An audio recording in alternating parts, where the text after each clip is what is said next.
Hello, ಎಲ್ರಿಗೂ ನಮಸ್ಕಾರ. ಎಲ್ಲರೂ ಹೇಗಿದ್ದೀರಾ? Welcome back to my YouTube channel. ಇವತ್ತು ಸಿಂಪಲ್ಲಾಗಿ ರೆಡಿಯಾಗೋ ಟೇಸ್ಟಿ ಆ್ಯಂಡ್ ಹೆಲ್ದಿ ವೆಜ್ ಬಿರಿಯಾನಿನ ಹೇಗೆ ಮಾಡೋದು ಅಂತ ನೋಡೋಣ. ಎಸ್, ಬ್ಯಾಚುಲರ್ಸ್ಗಾಗಿರ್ಬೋದು, ಮನೆಗೆ ಗೆಸ್ಟ್ ಬಂದಾಗಿರ್ಬೋದು, ಅಥವಾ ದಿಢೀರಂತ ಬ್ರೇಕ್ಫಾಸ್ಟ್ ಪ್ರಿಪೇರ್ ಮಾಡೋಕ್ಕಾಗಿರ್ಬೋದು, ಒಂದೊಳ್ಳೆ ಆಪ್ಷನ್ ಇದು. ಸೊ ಹಾಗಾದರೆ ಬನ್ನಿ ವೆಜ್ ಬಿರಿಯಾನಿ ಹೇಗೆ ಮಾಡೋದು ಅಂತ ನೋಡೋಣ. Let's get started.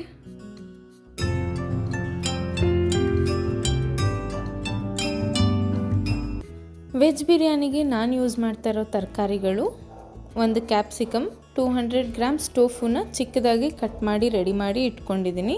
ಸ್ವಲ್ಪ ಬೀನ್ಸ್ ಹಾಕೋತಾ ಇದ್ದೀನಿ. 1ರಿಂದ 2 ಕ್ಯಾರೆಟ್ ಕಟ್ ಮಾಡಿ ಇಟ್ಕೊಂಡಿದ್ದೀನಿ. ಹಾಗೆ ಸ್ವಲ್ಪ ಹಸಿ ಬಟಾಣಿ ಹಾಕೋತಾ ಇದ್ದೀನಿ. ನಾನು ಇಷ್ಟು ತರಕಾರಿಗಳನ್ನ ಯೂಸ್ ಮಾಡ್ತಾ ಇದ್ದೀನಿ. ನಿಮಗೆ ಬೇರೆ ಯಾವುದಾದ್ರೂ ತರಕಾರಿಗಳನ್ನ ಹಾಕೋಬೇಕು ಅಂತ ಅನಿಸಿದರೆ ಹಾಕೋಬೋದು. ವೆಜ್ ಬಿರಿಯಾನಿಗೆ ಬೇಕಾಗಿರೋ ಮಸಾಲಾನ ರುಬ್ಬಿ ರೆಡಿ ಮಾಡಿ ಇಟ್ಕೊಳ್ಳೋಣ. ಒಂದು ಮಿಕ್ಸಿ ಜಾರ್ಗೆ 1 ಈರುಳ್ಳಿನ ದೊಡ್ಡದಾಗಿ ಕಟ್ ಮಾಡಿ ಹಾಕೋತಾ ಇದ್ದೀನಿ. ಹಾಗೆ 1 ಟೊಮ್ಯಾಟೊನ ದೊಡ್ಡದಾಗಿ ಕಟ್ ಮಾಡಿ ಹಾಕೋತಾ ಇದ್ದೀನಿ. ಒಂದು 7ರಿಂದ 8 ಮೆಣಸಿನಕಾಳು, ಒಂದು 3ರಿಂದ 4 ಏಲಕ್ಕಿ, ಒಂದು 3 ಲವಂಗ, ಸ್ವಲ್ಪ ಚಕ್ಕೆ, ಅರ್ಧ ಟೀ ಸ್ಪೂನಷ್ಟು ಜೀರಿಗೆ, 1 ಮುಷ್ಟಿಯಷ್ಟು ಗೋಡಂಬಿ, ಸ್ವಲ್ಪ ನೀರು. ಇದನ್ನೆಲ್ಲ ಚೆನ್ನಾಗಿ ಸಣ್ಣಗೆ ರುಬ್ಬಿ ಮಸಾಲ ಪೇಸ್ಟ್ ರೆಡಿ ಮಾಡಿ ಇಟ್ಕೊಳ್ಳೋಣ. ಈಗ ಒಂದು ಕುಕ್ಕರ್ಗೆ ಒಂದು 3ರಿಂದ 4 ಟೀ ಸ್ಪೂನಷ್ಟು ಎಣ್ಣೆ, ಒಂದು ಅರ್ಧ ಟೀ ಸ್ಪೂನಷ್ಟು ಸಾಸಿವೆ, ಅರ್ಧ ಟೀ ಸ್ಪೂನ್ ಜೀರಿಗೆ, ಒಂದು 10ರಿಂದ 12 ಕರಿಬೇವು, ಇದೆಲ್ಲ ಹಾಕ್ಕೊಂಡು ಚೆನ್ನಾಗಿ ಫ್ರೈ ಮಾಡ್ಕೊಳ್ಳೋಣ. ಈಗ ನಾವು ಆಗಲೇ ಕಟ್ ಮಾಡಿ ರೆಡಿ ಮಾಡಿ ಇಟ್ಕೊಂಡಿರೋ ಎಲ್ಲ ತರಕಾರಿಗಳನ್ನೂ ಒಂದಾದಮೇಲೆ ಒಂದು ಹಾಕ್ಕೊಳ್ಳೋಣ. ತರಕಾರಿಗಳನ್ನ ನಾವು ಎಣ್ಣೆಯಲ್ಲಿ ಎಷ್ಟು ಚೆನ್ನಾಗಿ ಬೇಯಿಸ್ತೀವೋ, ಎಷ್ಟು ಚೆನ್ನಾಗಿ ಫ್ರೈ ಮಾಡ್ತೀವೋ, ಅಷ್ಟು ಚೆನ್ನಾಗಿ ವೆಜ್ ಬಿರಿಯಾನಿ ಟೇಸ್ಟ್ ಕೂಡ ಬರುತ್ತೆ. ಸೊ ಎಲ್ಲ ತರಕಾರಿಗಳನ್ನ ಹಾಕಿದ್ದಾಯಿತು. ಚೆನ್ನಾಗಿ ಮಿಕ್ಸ್ ಮಾಡಿ ಆಯಿಲಲ್ಲಿ ಚೆನ್ನಾಗಿ ಫ್ರೈ ಮಾಡ್ಕೊಳ್ಳೋಣ. ಈಗ ಇದಕ್ಕೆ 1 ಮುಷ್ಟಿಯಷ್ಟು ನಾನು ಶೇಂಗಾ ಬೀಜ ಹಾಕೋತಾ ಇದ್ದೀನಿ. ಟ್ರಸ್ಟ್ ಮೀ, ಶೇಂಗಾ ಬೀಜ ಹಾಕ್ಕೊಳ್ಳೋದ್ರಿಂದ ಬಿರಿಯಾನಿ ಟೇಸ್ಟ್ ತುಂಬಾ ಚೆನ್ನಾಗಿ ಬರುತ್ತೆ. ಸೊ ಅದಕ್ಕೋಸ್ಕರ ಹಾಕೋತಾ ಇದ್ದೀನಿ. ಇದಕ್ಕೆ ಈಗಾಗಲೇ ರುಬ್ಬಿ ರೆಡಿ ಮಾಡಿ ಇಟ್ಕೊಂಡಿರೋ ಮಸಾಲಾನ ಹಾಕೋತಾ ಇದ್ದೀನಿ. ಸ್ವಲ್ಪ ನೀರು ಹಾಕ್ಕೊಂಡು ತರಕಾರಿ ಜೊತೆ ಚೆನ್ನಾಗಿ ಮಿಕ್ಸ್ ಮಾಡಿ ಬೇಯಿಸ್ಕೊಳ್ಳೋಣ. ಇದಕ್ಕೆ ಸ್ವಲ್ಪ ಅರಿಶಿನ, ಒಂದು ಅರ್ಧ ಟೀ ಸ್ಪೂನಷ್ಟು ಖಾರದ ಪುಡಿ, ಅರ್ಧ tea spoon garam masala, 1 tea ಸ್ಪೂನಷ್ಟು ಬಿರಿಯಾನಿ ಮಸಾಲ, ಹಾಗೆ 1 ಟೀ ಸ್ಪೂನಷ್ಟು ಧನಿಯಾ ಪೌಡರ್, ಇದೆಲ್ಲದನ್ನು ಹಾಕ್ಕೊಂಡು ಚೆನ್ನಾಗಿ ಮಿಕ್ಸ್ ಮಾಡ್ಕೊಳ್ಳೋಣ. ಟೊಮ್ಯಾಟೊ ಈರುಳ್ಳಿದು ಹಸಿ ವಾಸನೆ ಹೋಗಬೇಕು, ಅಲ್ಲಿವರೆಗೂ ಚೆನ್ನಾಗಿ ಬೇಯಿಸ್ಕೋಬೇಕು.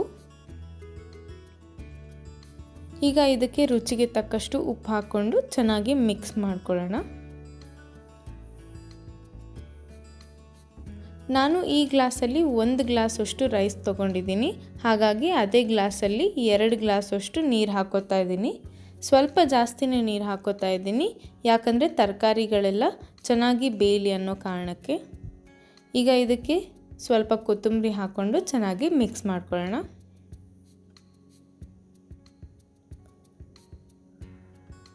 ಈಗ ನಾವಾಗಲೇ ತೊಳೆದು ರೆಡಿ ಮಾಡಿ ಇಟ್ಕೊಂಡಿರೋ ಅಕ್ಕಿನ ಹಾಕ್ಕೊಳ್ಳೋಣ. ಅಕ್ಕಿ ಹಾಕಿದ ಮೇಲೆ ತುಂಬ ಜೆಂಟಲಾಗಿ ಮಿಕ್ಸ್ ಮಾಡಿ, ಜಾಸ್ತಿ ಪ್ರೆಷರ್ ಹಾಕಿ ಮಿಕ್ಸ್ ಮಾಡಬೇಡಿ, ಇಲ್ಲಾಂದರೆ ಅಕ್ಕಿ ಬ್ರೇಕ್ ಆಗೋ ಚಾನ್ಸಸ್ ಇರುತ್ತೆ.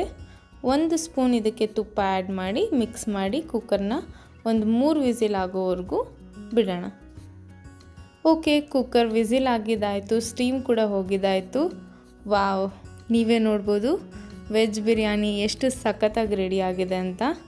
ಎಲ್ಲ ತರಕಾರಿಗಳು ತುಂಬ ಚೆನ್ನಾಗಿ ಬೆಂದಿದೆ. ಎಲ್ಲ ನೀಟಾಗಿ 1 ಟೈಮ್ ಮಿಕ್ಸ್ ಮಾಡಿಕೊಂಡು ಸರ್ವ್ ಮಾಡ್ಕೊಳ್ಳೋಣ. ಎಸ್, ಟೇಸ್ಟಿಯಾಗಿರೋ, ಈಸಿಯಾಗಿರೋ, ಹೆಲ್ದಿ ರೆಸಿಪಿ ವೆಜ್ ಬಿರಿಯಾನಿ ಬ್ಯೂಟಿಫುಲ್ಲಾಗಿ ರೆಡಿಯಾಗಿದೆ. ಆಲ್ರೈಟ್, ನೋಡಿದ್ರಲ್ಲ ಎಷ್ಟು ಸಿಂಪಲ್ ಆ್ಯಂಡ್ ಟೇಸ್ಟಿಯಾಗಿ ವೆಜ್ ಬಿರಿಯಾನಿನ ಈಸಿಯಾಗಿ ರೆಡಿ ಮಾಡ್ಕೋಬೋದು ಅಂತ. ಐ ಹೋಪ್ ನಿಮಗೆ ಈ ವಿಡಿಯೋ ಇಷ್ಟ ಆಯಿತು ಅಂದ್ಕೊತೀನಿ. ಇಷ್ಟ ಆಗಿದ್ರೆ ಒಂದು ಲೈಕ್ ಮಾಡಿ, ಶೇರ್ ಮಾಡಿ, ಹಾಗೆ ನೀವು ಕೂಡ ಈ ರೆಸಿಪಿ ಟ್ರೈ ಮಾಡಿ ಹೇಗಿತ್ತು ಅಂತ ಕಮೆಂಟ್ ಬಾಕ್ಸಲ್ಲಿ ತಿಳಿಸಿ. ಮೋಸ್ಟ್ ಇಂಪಾರ್ಟೆಂಟ್ ಥಿಂಗ್, ನನ್ನ ಚಾನಲ್ಗೆ ಸಬ್ಸ್ಕ್ರೈಬ್ ಆಗೋದನ್ನ ಮರಿಬೇಡಿ.